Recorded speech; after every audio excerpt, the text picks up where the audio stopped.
All right, today we are diving into a really powerful theory about our relationship with the past. We usually think of history as something kind of locked away in books, right? A static record of stuff that's over and done with. But what if it's not? What if history is actually alive and it can literally break through into our world at any moment? And I mean, have you really felt it? One of those moments where the centuries just seem to melt away, and something that happened a long, long time ago suddenly feels immediate, personal, and just overwhelmingly real. It tends to happen in a few pretty distinct ways. For instance, maybe you're standing in the middle of some ancient ruins. You're not just looking at old rocks. You can almost feel the weight of time, the echoes of the people who live there. The past stops being a story and becomes this physical presence all around you. Or how about through art? You're looking at a painting that's centuries old, or you hear a piece of music, and bam, you are instantly connected to the emotional world of that exact moment. That distance just collapses, and you feel what they felt. The past becomes a shared experience. And it absolutely happens during times of crisis. Think about it: a pandemic, a war, a major economic collapse. All of a sudden, these historical patterns, these old wounds and unresolved issues from the past come rushing right back to the surface. It can feel like we're living through the echoes of events we thought were buried for good.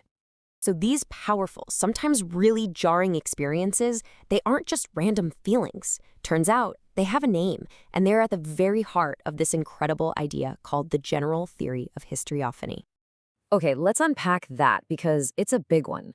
A historiophany is not just you remembering something from the past. It's an active event. It's the luminous manifestation, like a flash of sudden, brilliant clarity, where history itself actively breaks through that wall of time. It completely shatters our nice, neat little timeline of past, present, and future. And it shows us that, you know what? It's all way more connected and chaotic than we thought. This quote right here, it changes everything. It's telling us that Historiophany reveals history isn't some dead thing we study. No, it's a living, dynamic system. It's a force that has its own momentum, it creates blockages, it leaves behind scars that are still very, very much with us today. We're not just looking at it from the outside, we are living inside of it. So, the big question is, what happens to us when we have these historical intrusions? What's the real effect of having the past crash into our present like that? Well, these moments are anything but passive. They literally change us. An encounter with the living past forces you to see your world in a whole new light. It just blows up our comfortable assumptions and can totally reshape our identity, not just as individuals, but as a whole society. And maybe most importantly, it uncovers what's been hidden: the historical traumas, the unpaid debts, the deep structural wounds. The theory even uses this great geological metaphor. It says history leaves behind scars and sediments, like layers of past events that are still shaping the very landscape of our reality today. But this relationship with the past isn't always some kind of luminous, amazing revelation.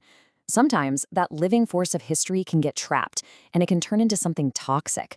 The past can actually become a kind of sickness. And this is the dark side of the coin: historiopathy. I want you to think of it like a dynamical disease within the system of history. It's what happens when historical energy is blocked, when past traumas aren't healed but just get repeated over and over in these destructive cycles. It's when a society gets well and truly stuck, unable to move forward because it's trapped in a feedback loop with its own history. These examples really make the idea concrete. Take the colonial violence feedback loop. That's when the brutal tactics used to control a colony don't just stay over there. They bleed back into the home country, embedding things like racial hierarchies that can last for hundreds of years. Or fiscal militarized lock-in, where a nation gets so hyper-focused on war that its entire budget gets permanently stuck in that mode, which starves everything else. See? These aren't just past events, they're systemic illnesses with really long-term symptoms. But here's the hopeful part. The theory doesn't just give us a diagnosis of historical sickness. It also maps out a path toward health. It shows us how it's actually possible to move from pathology to revelation. So our relationship with history exists on this continuum. On one end, you've got historiopathy. That's all about blockages, trauma, rupture, and stagnation.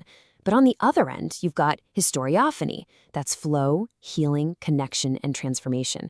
The whole point is that we can actively work to move our society from that negative pole over to the positive one. So how do we actually make that journey? Well, the engine for this change is called The historiosalutogenic process. I know, it's a mouthful, but salutogenic just means health-creating. So this is the active, intentional work of making history healthy again. It's all about unblocking those flows and healing the wounds of the past. And what's crucial is that this isn't just an abstract theory. It actually proposes a kind of practical therapy. It starts with what's called archival repair, actively going out and recovering the stories, the records, and the voices that were intentionally suppressed or erased. Then there's counter-mapping, creating new maps that show us what was hidden by those old colonial lines. And finally, public pedagogy, changing how we teach and remember history, moving from one single dominant story to one that embraces many different perspectives. And all of this brings us back to the fundamental takeaway from this whole framework. It's a complete 180-degree shift in how we should see the past and our place within its unfolding story. This, right here, is the core message. We aren't separate from history, studying it from a safe distance. We are living within its currents. We're shaped by its flows, and we're definitely impacted by its blockages and its scars. History is a living force, and it is living through us right here, right now. So, I'll leave you with this question. Just look at the world around you. Look at your own life. If history is this living, breathing force that's constantly trying to break into our present, what patterns is it revealing? What wounds is it asking us to heal? What is it trying to tell you?